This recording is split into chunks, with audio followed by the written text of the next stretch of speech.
Good afternoon, everyone. I'm Jen Meyer with Parmele. We're so excited to be back with you again today. I'm happy to introduce James Pavisian. Hello, everyone. James is one of our lead attorneys here and definitely our lead attorney for Veterans Affairs. So thanks for coming up from Kansas. We appreciate it. Hey, thanks for having me. Absolutely. Well, we're going to jump right in. And today we're going to talk about something that we get asked a lot is, why is my claim taking so long? So let's just kind of go through a few things right here and get your thoughts on it, James. So people's disability claims, on average, what are we seeing as far as wait times for decisions go? Yeah, so it is variable, but there are 3 stages for disability evaluation. You got what's called the initial application. That's when you first file a claim. Right now, we're seeing internally about 3 to 7 months on average. If you get denied, then we do what's called reconsideration, where we ask them to take a second look. And that's taken about anywhere from 2 to 5 months. And then if that gets denied, then it's a request for a hearing, which oddly enough is the fastest part of the process. So usually we're seeing within a couple months a hearing being scheduled, and they'll schedule them about 3 months out. So about 2 to 5 months before you're actually in front of a judge. So from start to finish, if you had to get to a judge, it's about a year and a half.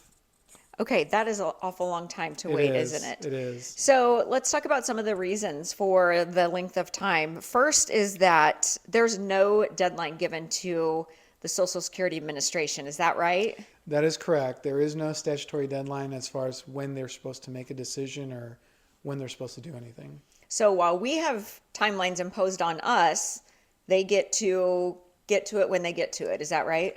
Unfortunately, that is the truth, yes. Okay. Well, and as much as I hate to say that, that's something that we do remind our clients often, is that we will meet all of the timelines and the deadlines that have been given to us. However, once it's in their hands, it's a sit and wait process, unfortunately. Yes, unfortunately. Another reason is that the SSA is understaffed. Can you speak to that? So we have this organization called NOSCR. It's spelled NOSSCR. And it's a group of attorneys that help claimants that are filing for Social Security benefits get together and talk about the current happenings in the agency. Every year I've gone to it, or every time we get some sort of communication from them, the number one thing they point out is that Social Security is underfunded. Social Security has asked for more money to make sure they have the staffing proper enough to handle these cases swiftly.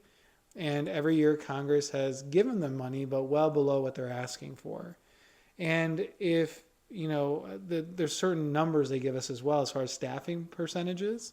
And I believe the last report that we received just a few months ago, Social Security's headcount, that means all the people that are paid to look at these cases and help issue decisions, is at the lowest it's ever been in the last 15, 20 years.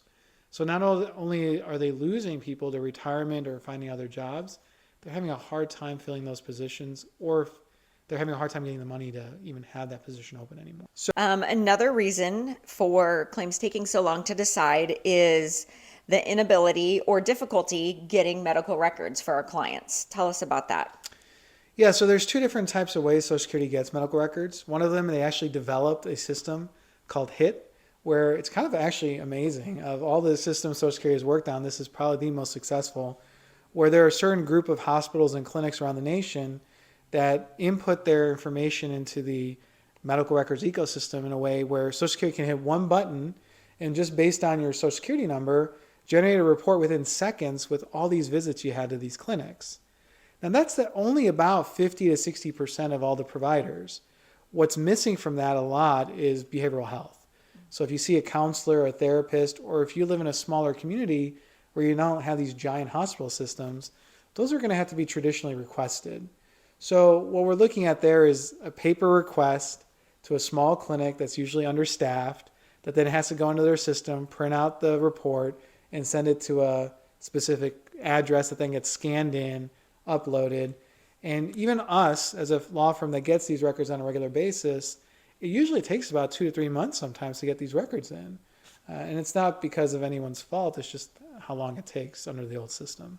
Well, and medical records can be very lengthy. If you've been being seen for a specific condition, I mean, they can go on for a number of pages, right? I mean, it's not unusual to have a case file that's 2,000 to 3,000 pages long. Oh, my lands. And also that can become costly as well. Yeah, with the high-tech system, it cuts the cost because Okay. by federal regulation they have to have these uploaded in a certain way.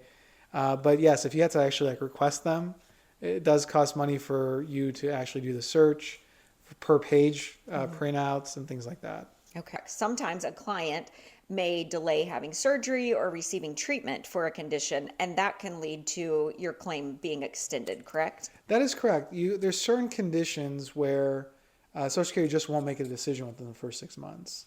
Classic ones are things like stroke. So if someone has a stroke today and the hospital files for them, Social Security is going to wait and see how the person recovers. Because even though someone might not be able to walk now, the hope is, and in some cases, you cover well enough to be able to walk 6 months to a year after the stroke. Or a severe car accident. Someone just got all their bones broken, they're in a body cast. Well, clearly they're not able to work now, but Social Security is going to wait to see how they recover before making a decision. And the reason for that is very simple. Social Security disability is not a short-term disability program. So to be disabled, we have to prove that your disability is going to last at least 12 months or more. So if it's a smaller, hey, you recover within 6 months, no matter how disabled you are within those 6 months, Social Security disability is not that program that's going to compensate you. So in general, the rule is longer than 12 months or resulting in death. Correct. So if you have a terminal illness, God forbid you get diagnosed with a very aggressive liver cancer, then yes, they will approve it even though it hasn't been 12 months because Okay. the chances of recovery from a terminal illness is near zero. Right. Those are some of the reasons that a claim can take so long.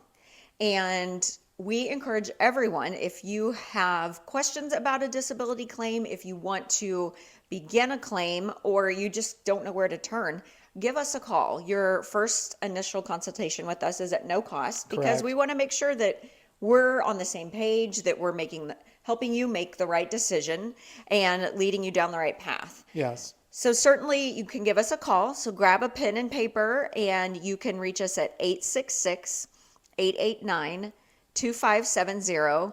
You can also go to our website and there is a chat box there where you can visit with someone who is online for our firm right then, or you can just submit an information request as well. Right. So do you have anything else you wanted to add about this? No, I know it's frustrating waiting. It's frustrating to us as attorneys because we want to resolve the case as fast as possible, but there are some legitimate reasons why claims may take longer to process that are outside of everyone's control. It's just unfortunately the time needed to develop a fair case.